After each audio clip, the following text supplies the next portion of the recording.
Seaplane Pilots Association to be found at seaplanes.org. If you've ever dreamed of flying a seaplane, getting involved in seaplane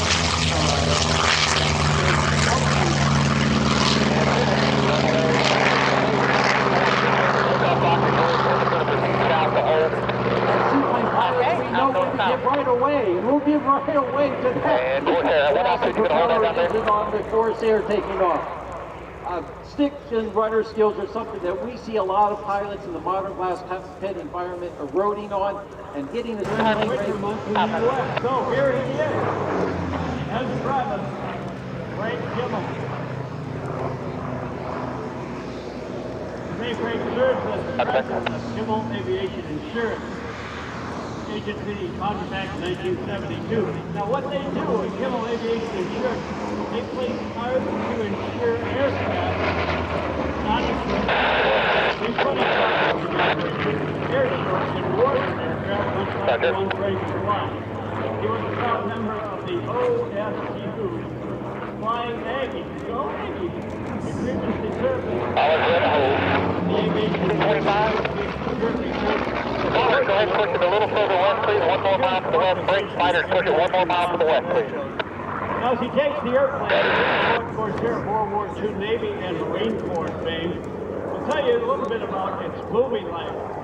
If you're of a certain age or you have access to every TV show that was ever produced, go back to the years 1976, 77, and 78 in your archives. There was a TV series called Baba Black Sheep, later changed to Black Sheep Squadron. 3 years of flying aircraft like this in Southern California with a number of Hollywood stunt pilots operating out of the Indian Dunes Airport, flying over the Channel Islands to simulate air-to-air combat in the Pacific Theater. They would dress up North American T-6 Texans that looked like a Japanese Zero aircraft and go mix it up out there. It's basically based loosely on the lifestyle, maybe not so loose, as Greg Pappy Boyington in his Black Sheep Squadron. A great series. You'll see Robert Conrad as Pappy Boyington. You'll also see a very young John Larroquette and Dirk Blocker were in that series as well. One of the things this did well was air-to-air combat. It was a fast airplane. It's a powerful aircraft. It was a shipboard carrier. It was a shipboard launched fighting aircraft. The wings fold up over the top of the canopy to be able to store as many of these aircraft below the deck of an aircraft carrier as possible. Now, after an air-to-air battle, when all the bullets were gone and all the bombs and rockets were gone, as these Marine Corps and Navy pilots were going back to their base, they would try to still inflict damage on the enemy. With their gear up, their flaps up, they would lower the tail hook. That's the thing that catches the gear. They would fly low and try to snag the enemy's communications and electric line. Anything to disrupt the efficiency of the enemy. It was called top-heading. Pretty cool deal. Long production run from about 1940 to the winter of 1952-53. On my way back to the hangar. You're ready to go back to the hangar. We can work you back over there. That's good for you. Me as well. Keep the rush, right? Yeah, absolutely. Continue down Papa, right turn, hold short, runway 36. Let me know when you're down there. That's Papa, down there, hold short 36. 2022. The movie was called Devotion, based on an actual instance in the Korean War of the first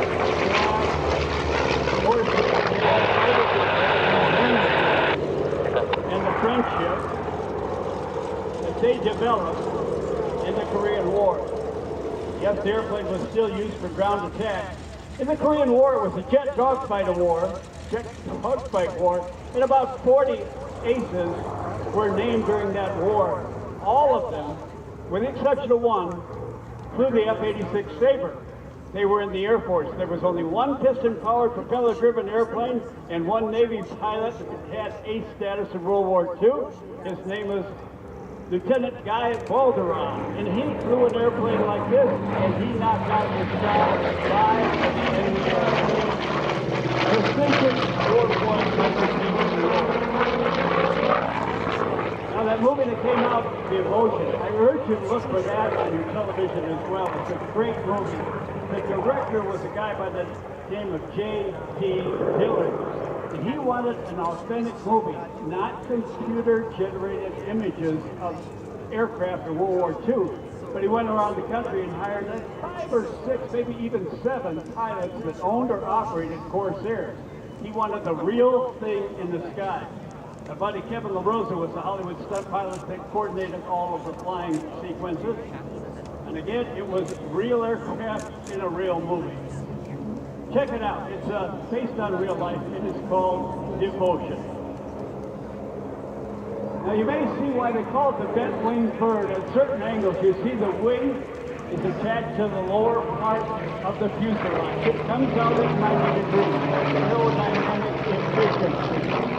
Now at that low attach point, which was put there for a reason, very soon the wings would touch the deck of an aircraft carrier or the ground. Hence, they stopped the angle, made the rest of the wing parallel with the horizon, hence the gull wing. Now, the beginning, the portion attached to the fuselage also held the landing gear. Now, you know, landing aboard the deck of an aircraft carrier is not so much of a landing as it is a controlled crash. So the Transport Company wanted sturdy, storage, also, a big, wide, 13-foot diameter propeller from hitting the deck of an aircraft carrier. So it was a real Susan on the other side, contact the tower, 126.9. So everything had a purpose. That's what's so cool about it. Okay, boss, we got a fast, photo pass, now we're covered 36. Thank God for that, after that pass, winds are 200, 15, you're clear to land. Still remain in the air. Our buddy Frank Kimmel is allowing us to see that. He's going to kick off a big round of recip noises from World War II. He's kind of like the fuse setting that off.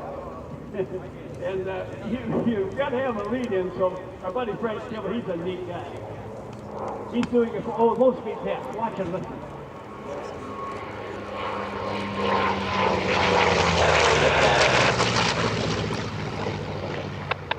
Sweet sounds of a Pratt & Whitney R2800 horsepower engine. Tried and proven in World War II. By the way, without a radiator, the Corsair, like a lot of that is radial engines, could take a beating both in the fuselage with bullets, and the engine components could be shot away. And Frank, the winds are 20015. You can have either runway you want. You're clear to land. Have to worry about our Clear to land. I'll take it.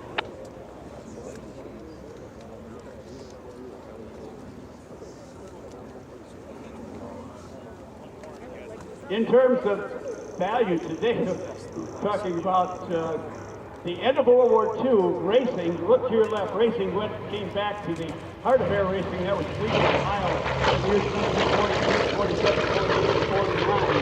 In the last 2 years of racing, it was Corsairs like this one here that beat all of the other post-World War II fighters that had been modified by private owners or by the factory to get around the pylons first and to catch the gold.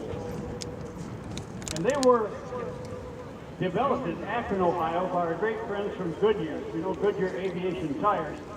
Trying to save you money day in and day out. GoodyearAviation.com. Check them out. They'll tell you how to service your tires, your tubes, and your valves, which are all very expensive today.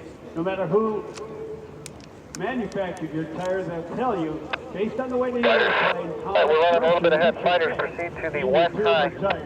A lot of them are growing up as kids, but they are just no more thanks to GoodyearAviation.com, because every T6s proceed to the east flyby.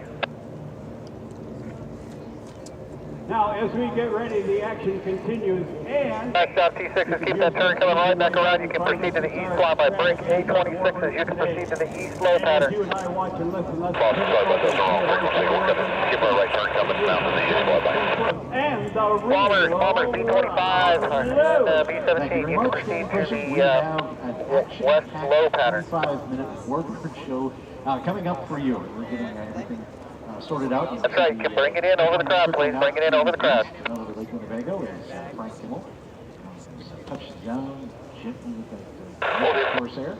We'll be rolling out and we will be underway. So Rob, what are we going to see in today's T6, keep it tight for me. Your first pass will be down the runway. Look is straight out. Down the runway. You see a group of aircraft down low. There's 10 of those, and those are AT-6 Texans.